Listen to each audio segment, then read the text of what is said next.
तो आज work any power का लेक्चर नंबर 7। जो लोग रेगुलर क्लास कर रहे हैं देखिए पहले क्या पढ़े वर्क, उसके बाद आना था एनर्जी पर पढ़े पहले पावर, उसके बाद आया एनर्जी में पहले काइनेटिक एनर्जी, फिर काइनेटिक एनर्जी मोमेंटम का रिलेशन, कुछ न्यूमेरिकल्स, फिर आया पोटेंशियल एनर्जी।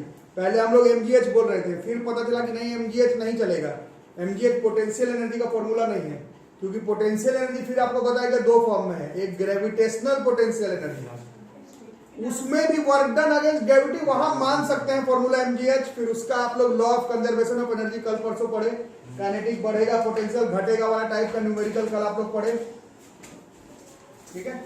तो उन सबको हमने मैनेज कर लिया, बट जहां पर लिखवाया जा रहा था टाइप्स ऑफ पोटेंशियल एनर्जी, वहीं पर एक था ग्रेविटेशनल पोटेंशियल एनर्जी और दूसरा नंबर पर क्या था, दूसरा था लास्ट, वो आपको 8th क्लास से समझाया जा रहा है, 9th में भी, 10th में भी, 11th में भी। ये है स्प्रिंग सिस्टम। बोर्ड पर क्या डायग्राम बना है वो छोड़ करके भी अगर बात करो तो स्प्रिंग है, स्प्रिंग पर एक ब्लॉक है, उसको जैसे जैसे खींचोगे तो उसका क्या बढ़ाते चलोगे, पोटेंशियल एनर्जी बढ़ा रहे हो, और जैसे उसको छोड़ोगे तो मतलब इसमें भी ये सब वर्ड आ रहा है, पोटेंशियल, काइनेटिक, पोटेंशियल कमेगा, काइनेटिक बढ़ेगा, law of conservation of energy, ये सब चीज भी सुनाई देने लगा इसमें, ठीक है। अब करना क्या है आप ही लोग बता, जब यहां तक बता देते एक स्टेप और आप लोग बता सकते हैं। पोटेंशियल एनर्जी का अभी तक आप लोग एक ही फॉर्मूला बता रहे थे, क्या, एमजीएच।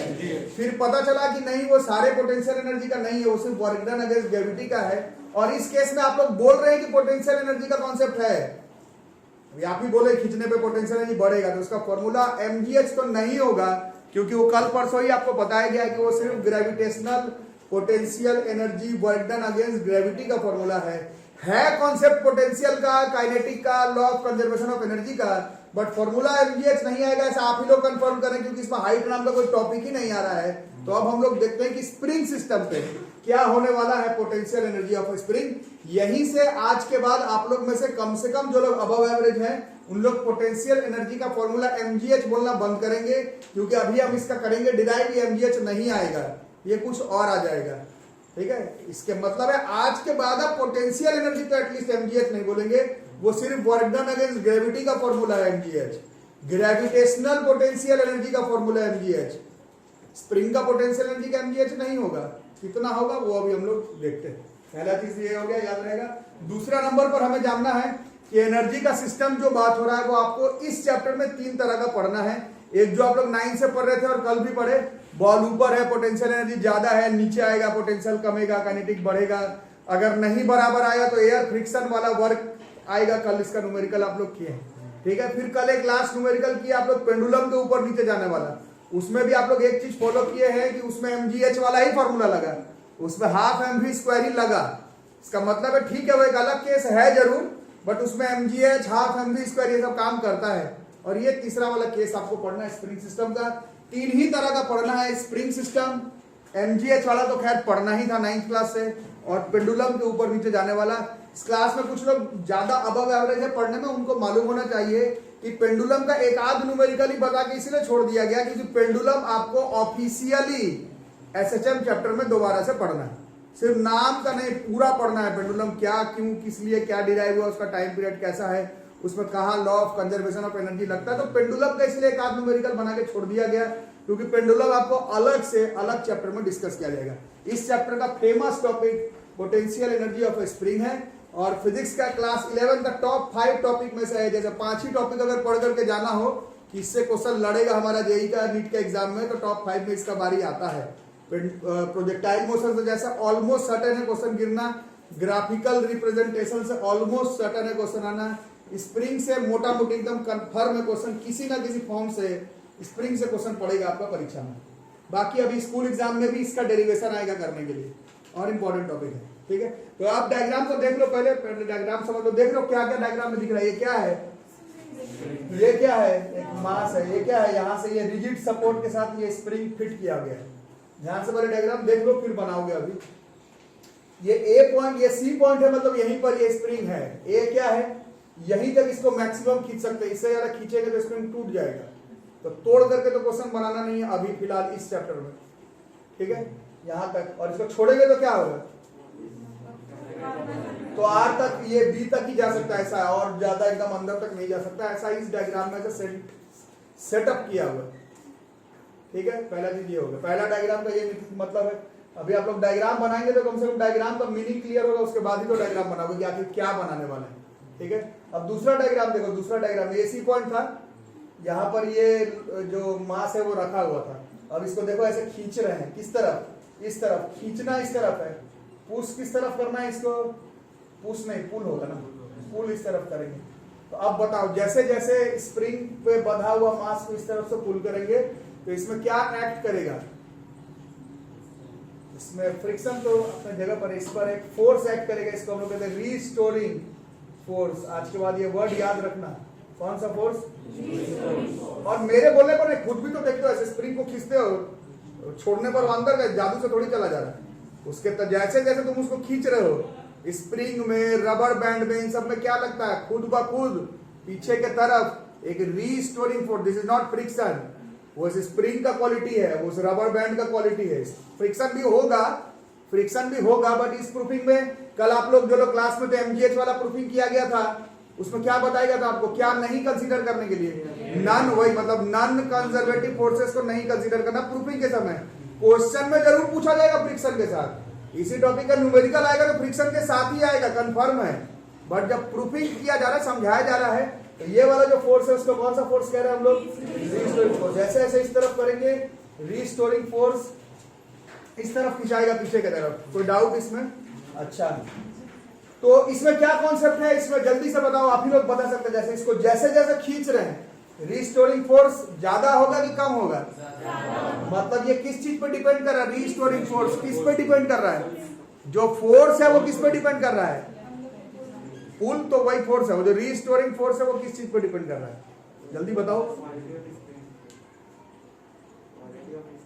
क्वालिटी ऑफ स्प्रिंग तो एकदम लास्ट में, ऐसे बताओ, अरे थोड़ा अभी तो बताया, जितना ज्यादा खींचोगे उतना ज्यादा रीस्टोरिंग फोर्स। ज्यादा खींचना मतलब ये जो एक्स का वैल्यू है, जितना तुम खींच रहे हो, जितना ज्यादा खींच रहे हो उतना ही ज्यादा उस पर क्या लग रहा है, रीस्टोरिंग फोर्स है। जो रीस्टोरिंग फोर्स है किस पे डिपेंड कर रहा है, एक्स के ऊपर। तो ये कौन सा फोर्स हुआ, दिस इज वर्क डन। इसका जो वर्क डन निकालेंगे, दैट विल बोलो that will be work done by a wearing force का एग्जांपल है। नहीं बोलने पर, क्लास में चुपचाप बैठे रहने पर नहीं होगा।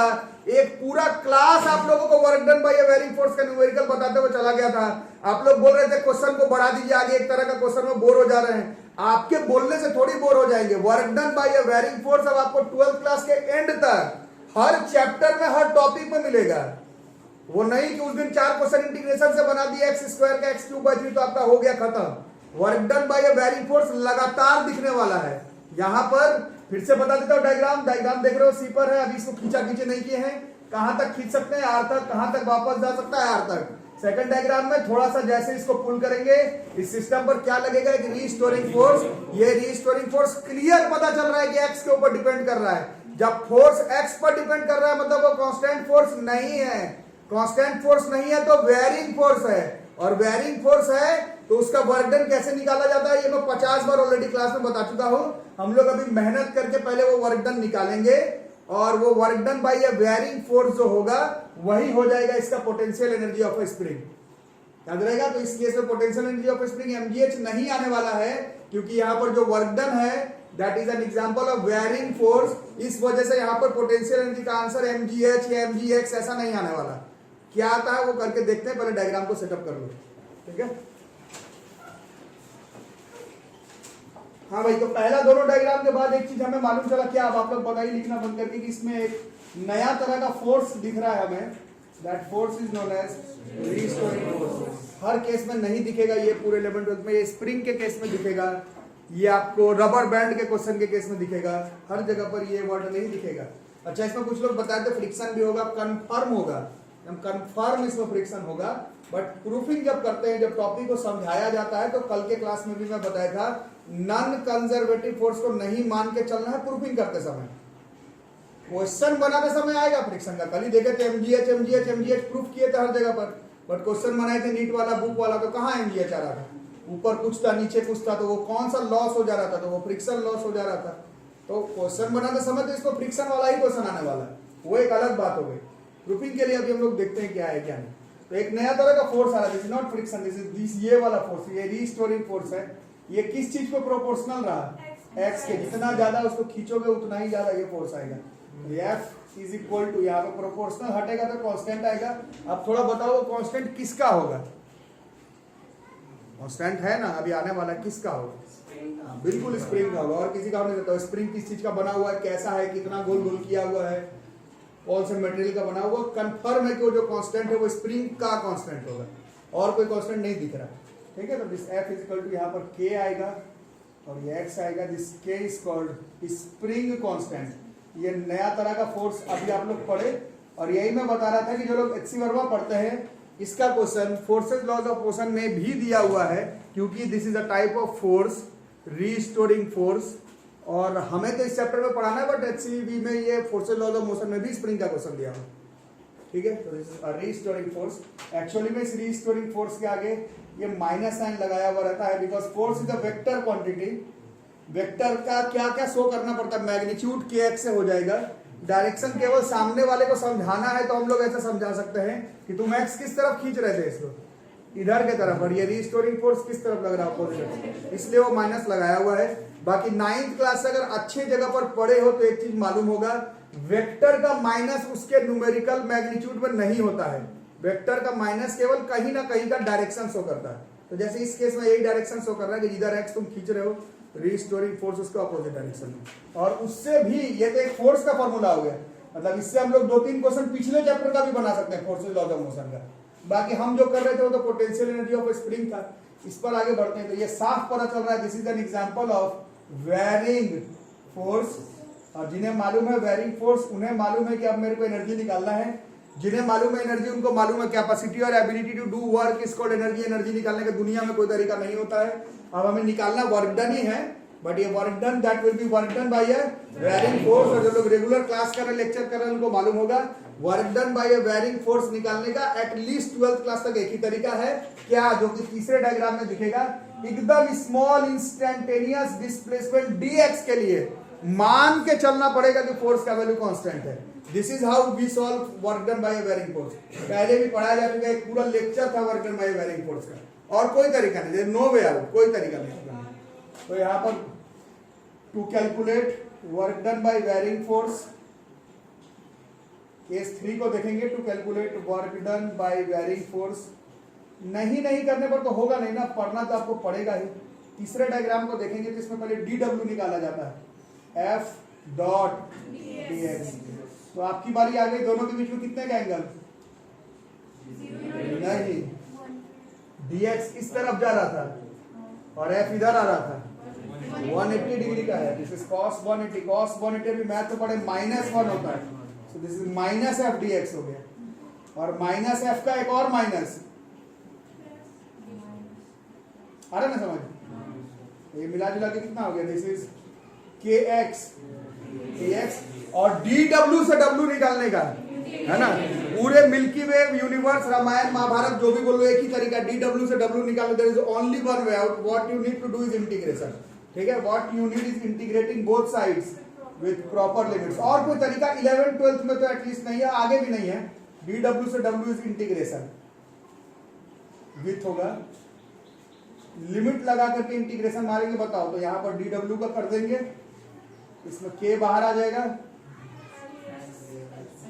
और x का जो इंटीग्रेशन करेंगे वो हम लोग क्वेश्चन में देख करके करेंगे। जैसे कि अभी के लिए फिलहाल इस प्रूफिंग में मेरा ये वाला डायग्राम में कहां तक खींचे थे? c पर था, c से कहां पर खींचे? p तक, तो ये x है। कहां तक खींच सकते थे? a से मतलब नहीं है, r तक डिस्टेंस लिमिट पे a वैल्यू थोड़ी पुट कर दो दूरी, बट इस डायग्राम को देखोगे तो x तक खींचा हुआ है, तो x तक ही अभी मानते हैं। तो 0 से x, dw का integration is w, this is k। अब बताओ x की पावर 1 का इंटीग्रेशन, x की पावर 2/2। यही बोल रहा हूं, इंटीग्रेशन पढ़ो, केवल फॉर्मूला पढ़ के मत आ जाओ, इंटीग्रेशन का मतलब भी समझ करके आओ घर से, सबको फायदा होगा। This is 0, this is x, so this is work done, this is half kx square. आ रहा है समझ में? और इस वर्क डन क्यों आया, ये वर्क डन क्यों आया? क्योंकि इसको हम लोग खींचे थे। खींचने पर क्या चेंज हुआ? Shape size position. Shape size position configuration change होने से एक एनर्जी बनता है, उसी एनर्जी को हम लोग पोटेंशियल एनर्जी कहते हैं। तो आज के बाद आप सिर्फ पोटेंशियल एनर्जी का एमजीएच करना बंद करिए। एमजीएच सिर्फ वर्क डन अगेंस्ट ग्रेविटी वाले में आ रहा था। स्प्रिंग का पोटेंशियल एनर्जी का बात हो जाए so this will be half kx²। आज के बाद ये है potential energy of a spring. MGH करना बंद करिए, हर जगह पर एमजीएच नहीं चलेगा। स्प्रिंग का पोटेंशियल एनर्जी हाफ kx²। चलेगा? जल्दी से नोट करो। तो आगे देखते हैं जरा, potential energy of a loaded spring का क्या फॉर्मूला पकड़ा गया आज के बाद से, हाफ kx²। एमजीएच हर जगह पर पोटेंशियल एनर्जी बोलना बंद करो, अब हाफ kx² है। बट कल आप लोग एक टॉपिक पढ़े थे, law of conservation of energy, तो वो तो यहां पर भी काम करेगा नहीं? अच्छा, ये सब मैं नहीं भी पढ़ा था तो भी तुम लोग खुद ही बताते, खींच रहे तो पोटेंशियल एनर्जी, छोड़ेंगे तो क्या कम हो जाएगा, कम, उसके एवज में क्या बढ़ जाएगा। तो लगा तो रहे हो law of conservation of energy, तो लगाते हैं, that is law of conservation of energy. और फिर से बता रहा हूं, 50 बार कल बताया था, 50 बार आज बताऊंगा।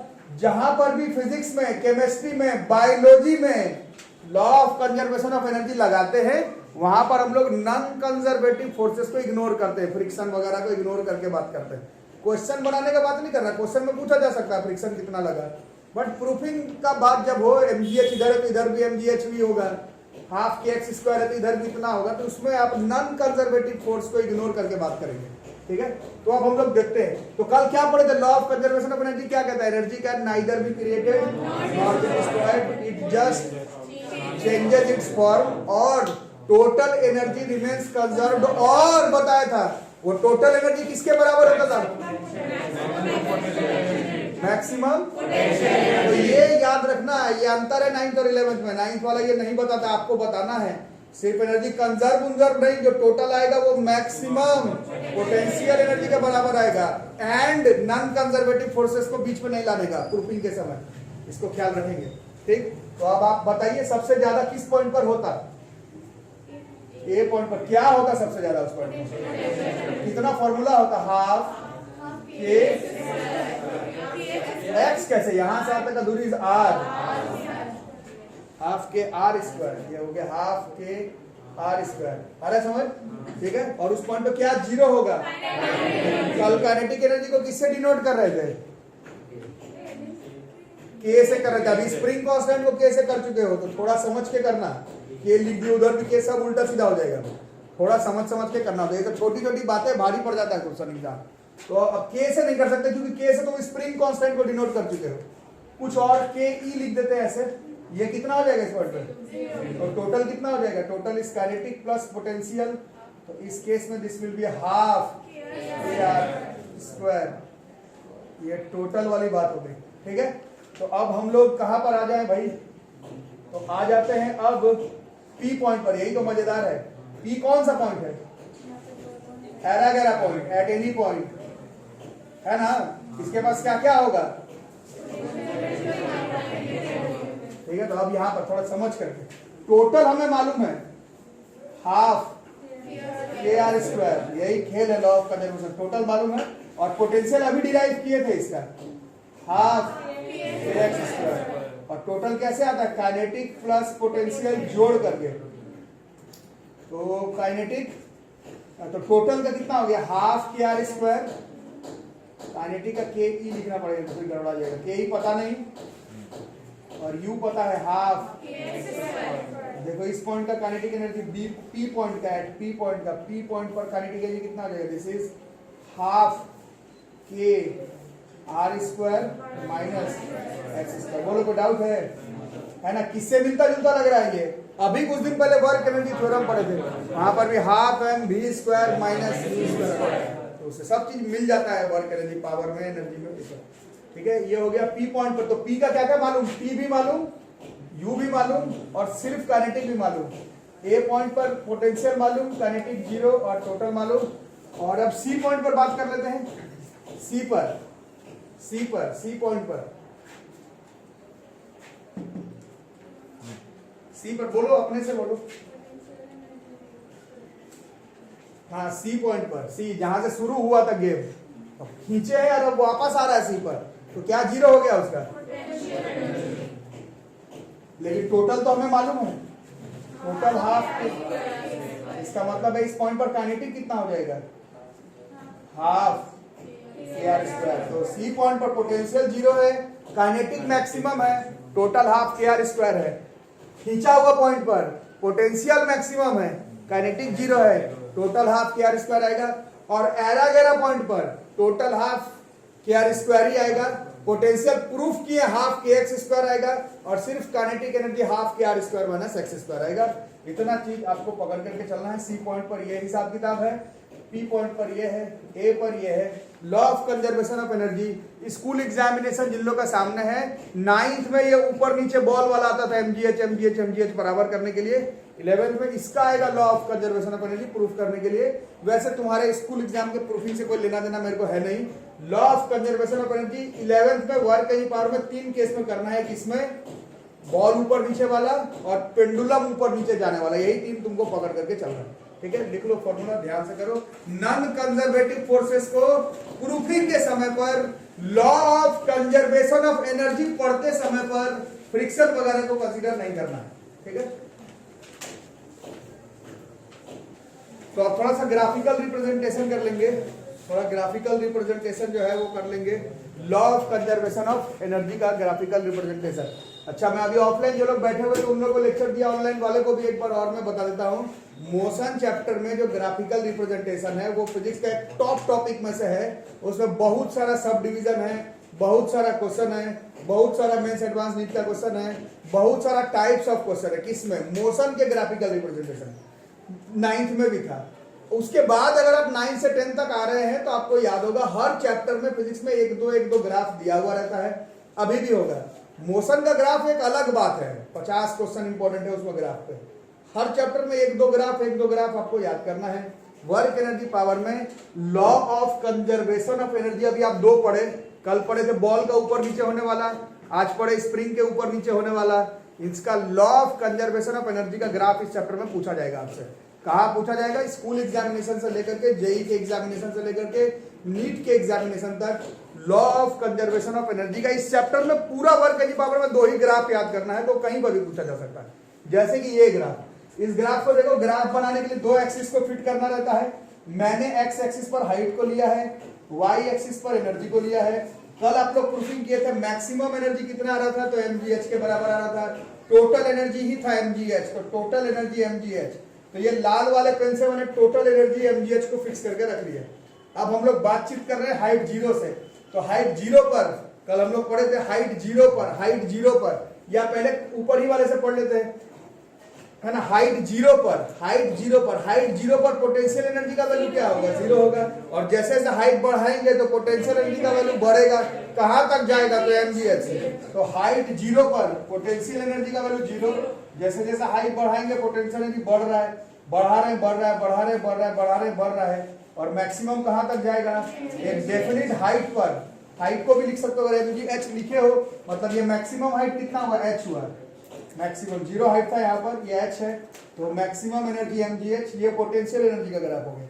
ठीक है, और जब हाइट 0 था तो पोटेंशियल तो 0 था, बट काइनेटिक एनर्जी का वैल्यू क्या था उसमें, मैक्सिमम था। और मैक्सिमम कितना है, तो mgh के बराबर है। जैसे जैसे हाइट बढ़ेगा पोटेंशियल तो बढ़ेगा, but law of conservation of energy के हिसाब से काइनेटिक घटेगा। तो ये घट रहा, कितना घटेगा, बिल्कुल 0 हो जाएगा वैल्यू। तो ये ग्राफिकल रिप्रेजेंटेशन है। और कल का लेक्चर फिर से इस ग्राफ को बनाने के समय भी हमने नॉन कंजर्वेटिव फोर्सेस, एयर का फ्रिक्शन वगैरह को नहीं कंसीडर किया है। इस चीज को आप लोग ग्राफ बनाते समय भी ख्याल में रखेंगे। ठीक है, सब तरह के एग्जाम में ये ग्राफ पूछा जा चुका है, मेंस में, एडवांस में, नीट में, स्कूल एग्जामिनेशन में ये ग्राफ पूछा जाता है। पहचानने के लिए भी पूछा जाएगा, बनाने के लिए भी पूछा जाएगा।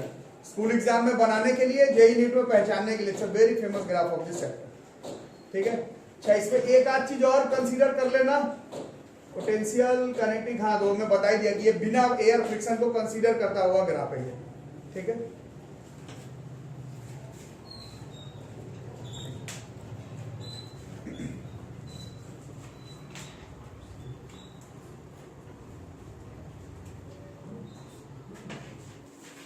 तो अब एनर्जी ऑफ स्प्रिंग की थोड़ी सी बात कर ले। ये ग्राफ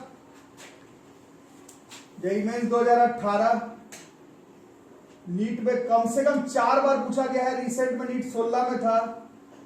स्कूल एग्जाम्स में पूछा जाएगा। फेमस ग्राफिकल रिप्रेजेंटेशन में से है एनर्जी ऑफ स्प्रिंग। ये वाला भी बहुत बार पूछा गया है, बट ये वाला कुछ ज्यादा बार पूछ लिया गया स्प्रिंग वाला। वो इसीलिए क्योंकि अभी मैं थोड़ी देर पहले भी आप लोगों को बताया था स्प्रिंग, पेंडुलम, ये सब आपको दोबारा से सिंपल हार्मोनिक मोशन चैप्टर में भी पढ़ना है, तो वहां पर भी दिखेगा। बाकी इसको थोड़ा ग्राफ को अभी जो आपको समझाया गया था उसी ग्राफ को अगर बनाया जाए, क्या था पैटर्न ग्राफ का, एक बार देख लेंगे फिर से। इस बार ये हमारा टोटल एनर्जी है, ये टोटल एनर्जी है। इस बार यहाँ बीच पे एनर्जी का ग्राफ बनाए और इसको एक्सट्रीम पोजीशन x बराबर r को लिए है। यहाँ पर एक्सट्रीम पोजीशन x बराबर r, ए पॉइंट और बी पॉइंट, ठीक है। और अभी आप ही लोग बता रहे थे जब सबसे एक्सट्रीम पोजीशन पर है तो कौन सा एनर्जी जीरो होता है, काइनेटिक। यहाँ जीरो से जो ग्राफ स्टार्ट होगा वो काइनेटिक का होगा। जब मिड पॉइंट पर आएंगे तो कौन सा एनर्जी मैक्सिमम हो जाता है, तो काइनेटिक का यहाँ पर अगला पॉइंट होगा। और फिर जब एक्सट्रीम पोजीशन में चले गए फिर से जीरो। तो काइनेटिक एनर्जी का मेरे को ये और ये पॉइंट को प्लॉट करना है। और क्लास 10th में पढ़े थे सिर्फ 3 पॉइंट पर नहीं 50 पॉइंट और लेकर के ग्राफ बनाया जाता। 3 पॉइंट पर ग्राफ नहीं बनाया जाता मैथ्स के क्लास में होते तो, बट फिजिक्स में हमें मालूम है कि कैसा ग्राफ बनेगा, तो 3 ही पॉइंट पर बना देते हैं। इसको मिलाना है। अब स्ट्रेट लाइन से पिछला वाला ग्राफ को मिलाए हो, इसको स्ट्रेट लाइन से नहीं मिला सकते क्योंकि यहाँ पर जो भी फॉर्मूला आ रहा है वो एनर्जी का पावर 1 पर है बट डिस्प्लेसमेंट का पावर 2 पर है, तो ये स्ट्रेट लाइन नहीं बनेगा। Parabolic U shaped quadratic equation का ग्राफ बनाना पड़ेगा। तो इसको मिलाने वाला कैसा ग्राफ बनेगा, इस तरह से, ठीक है। अब उल्टा चलते हैं। एक्सट्रीम पोजीशन पर कौन सा एनर्जी मैक्सिमम, ये पोटेंशियल एनर्जी मैक्सिमम में भी कितना, तो हाफ के आर स्क्वायर, साफ दिख रहा है यहाँ पर होगा।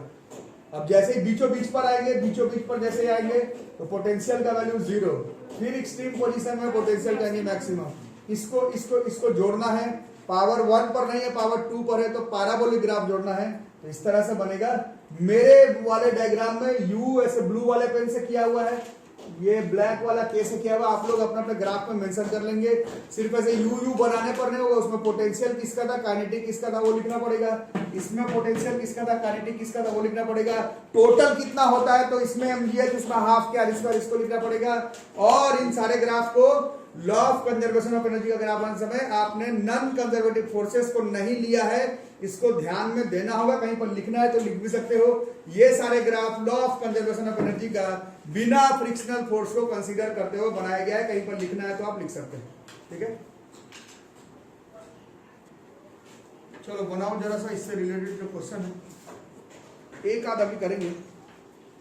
देखो क्या कर रहा है क्वेश्चन में, एक ब्लॉक है, इसका मास कितना है, ये मूव कर रहा है on a frictionless horizontal surface, मतलब फ्रिक्शन फिर नहीं लिया हुआ इस क्वेश्चन में।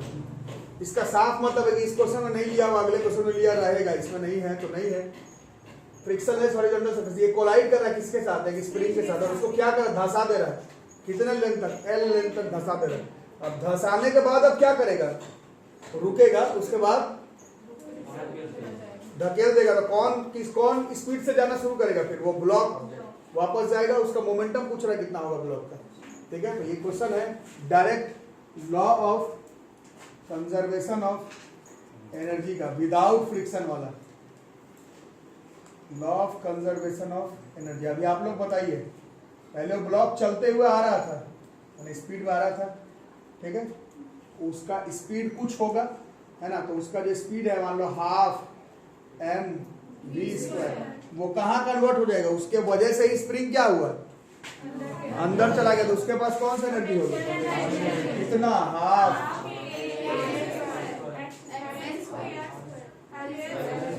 ये l², हाफ ऑफ कट जाएगा। तो फिर हमें v² बराबर कितना हो जाएगा, k/m, v बराबर कितना हो जाएगा, √l² का रूट l हो जाएगा। हमें मोमेंटम पूछा वापस जाते समय का, मोमेंटम का फॉर्मूला हम लोग पढ़े, मास इनटू मास m और वेलोसिटी इज √k/m/l, इतना होगा। इसको थोड़ा सा मैनिपुलेट कर सकते हो, ये m को अंदर ले जा सकते हो, बट आंसर यही है। इसको अंदर ले जाने का क्या तरीका होगा, इसको अंदर m कर सकते हो, करना है तो m को रूट के अंदर ले जाओगे तो कितना हो जाएगा, m² हो जाएगा। क्या लिख सकते हैं ना ऐसे, एम स्क्वायर, ये लिखने का तरीका ये कट जाएगा, so this is under root M K L, इतना ही मोमेंटम से वो ब्लॉक जो है वो वापस चला जाएगा। ये आंसर तब जब फ्रिक्शन कंसीडर नहीं किए तब, इसी क्वेश्चन में फ्रिक्शन ले लेंगे तो इतना आंसर नहीं आएगा। इसमें तुम समझ रहे हो लोग, अच्छे बच्चे लोग, इसमें सीधा सा आप ये कॉन्सेप्ट लगाए कि ब्लॉक जिस स्पीड से आ रहा था वो अपना स्पीड से धसाया स्प्रिंग को और फिर उसी स्पीड से वापस चला गया। ऐसा सिर्फ तभी हो सकता है जब आप फ्रिक्शन को कंसीडर नहीं किए तब। जैसे ही फ्रिक्शन गेम में आएगा तो ऐसा तो नहीं होगा कि जिस स्पीड से गया था उसी स्पीड से वापस चला जाएगा। तो इसी सेम क्वेश्चन को अगर फ्रिक्शन के साथ बनाएंगे तो उसका अलग उपाय होगा, विदाउट फ्रिक्शन बनाएंगे तो अलग उपाय होगा। तो लिख लो। अच्छा, सेम क्वेश्चन को आप लोग में से काफी अच्छे बच्चे लोग, देखो ये कोई क्वेश्चन नहीं है, मैं मीनिंग समझा रहा हूं, क्वेश्चन तो अगले क्लास में न्यूमेरिकल सेक्शन करेंगे। आप बताइए इसी टॉपिक यही क्वेश्चन को अगर फ्रिक्शन को भी कंसीडर करते हैं, फ्रिक्शन किसके किसके बीच में, ये ब्लॉक और ये जो सरफेस है, इसी क्वेश्चन में अगर फ्रिक्शन को भी कंसीडर कर लेते, वैल्यू नहीं अपने दिमाग से, क्वेश्चन में आएगा तो वैल्यू रख लेना। अभी सिर्फ मीनिंग बता दो कि इसी क्वेश्चन को विथ फ्रिक्शन अगर, इसी क्वेश्चन को अगर विथ फ्रिक्शन, इसी क्वेश्चन को अगर विथ फ्रिक्शन कंसीडर करते, यही सेम क्वेश्चन को विथ फ्रिक्शन, यहाँ था ना फ्रिक्शन लेस हॉरिजॉन्टल सरफेस, अगर इसी क्वेश्चन को विथ फ्रिक्शन सोचते, इसलिए मैं इस क्वेश्चन में समझा दे रहा हूं, फिर जब न्यूमेरिकल में बीच में लगाऊंगा, ये कोई न्यूमेरिकल नहीं, बस समझा रहा हूं। यही चीज जब न्यूमेरिकल के समय आएगा तो क्या हो गया कैसे हो गया मत करते रह जाना, ठीक है। तो बताओ अपना अपना थोड़ा इनपुट दो, क्या क्या होगा। जा रहा था बी से, भी जाएगा भी बी से, बट वो तो बात की बात है, पहले ही आएगा इसको धंसाएगा अंदर की तरफ, कितने से, एल से, और इसमें फ्रिक्शनल फोर्स भी काम कर रहा है, ठीक है। फ्रिक्शनल फोर्स किस तरफ, ये इस तरफ मूव कर रहा है, फ्रिक्शनल फोर्स का दुनिया में एक ही फॉर्मूला है, म्यू आर। इस डायग्राम में आर जो है बॉस इसका वेट नीचे की तरफ और आर ऊपर की तरफ, बट क्लास लोग रेगुलर के इस डायग्राम में झुका हुआ में आर और एमजी बराबर नहीं होता है ना, एमजी कॉस थीटा के बराबर हो जाता है, वो तो क्वेश्चन के हिसाब से, मैं तो सिर्फ इसमें ऐसे ही बता रहा हूं कि ऐसा केस में आपको फ्रिक्शन वगैरह कैसे कंसीडर करना है। तो बताओ अभी भी law of conservation of energy लग रहा है बट विथ फ्रिक्शन, तो अभी भी हमारे पास कौन सा था, जो आ रहा था उसके पास था हाफ एम वी स्क्वायर। इसको कौन कौन खा लेगा, ये हाफ एम वी स्क्वायर को कौन कौन खा लिया, ये हाफ एम वी स्क्वायर इधर, तो एक तो अभी आप लोग कहे थे ये हाफ के एल स्क्वायर तो ले डूबेगा ही, साथ साथ प्लस ये जो फ्रिक्शन क्या, जो friction is the force, work का बात हो रहा है, कल भी तो न्यूमेरिकल में, तो इस फ्रिक्शनल फोर्स के द्वारा किया जाने वाला वर्क डन डायमेंशनली भी, तो इधर एनर्जी इधर फोर्स, ऐसे कैसे एनर्जी फ्रिक्शनल फोर्स वाला वर्क डन इधर होगा, ठीक है। कल के न्यूमेरिकल में भी तो किए थे, ऊपर वाले पॉइंट पर 10 जूल था, नीचे 1.25 आ रहा था, कैसे आ रहा था, 10 में 1.25 में माइनस गया फ्रिक्शन वाला फोर्स, तो वैसे इसमें भी होगा। अभी पिछला अभी आप जस्ट अभी क्वेश्चन बनाया उसको बता रहे थे कि हाफ एम वी स्क्वायर को हाफ के एक्स स्क्वायर खा लेगा, बट जहां पर फ्रिक्शन रहेगा उसमें हाफ एम वी स्क्वायर को या हाफ के एल स्क्वायर तो खाएगा ही, साथ साथ फ्रिक्शनल फोर्स द्वारा किया जाने वाला वर्क डन भी तुम्हारे एनर्जी को खा लेगा, ठीक है। तो क्वेश्चन तो बनते रहेगा, तो मैं ऐसे ही बता रहा था, हाफ एम वी स्क्वायर हो जाएगा हाफ के एल स्क्वायर। इस डायग्राम में फ्रिक्शनल फोर्स का फॉर्मूला म्यू आर इनटू जो उसका डिस्प्लेसमेंट जितने दूर तक ऐसे धंसा अंदर, वो क्वेश्चन में अपना देख लिया जाएगा। अभी तो बस मैं ऐसे समझा रहा हूँ, ठीक है। तो जो भी होगा this is half M V square, this is half K L square plus mu, ऐसा डायग्राम अगर है तो आर की जगह पर एम जी होगा। बाकी क्वेश्चन में हम लोग देखेंगे क्या है क्या नहीं है, ये बस वैसे समझा रहा हूँ कि किस तरह से law of conservation of energy लगाना, with friction and without friction, ठीक है। दोनों में तो ऊपर नीचे वाला भी कल आपको बताया गया था, विद फ्रिक्शन विदाउट फ्रिक्शन, ये स्प्रिंग वाला भी विद फ्रिक्शन विदाउट फ्रिक्शन। इसका आइडिया रखना, न्यूमेरिकल सेक्शन हम लोग एक साथ करेंगे। मिलता है अगले क्लास में, इन सबको अपना कॉपी में नोट बना के रखो। तब तक के लिए थैंक यू।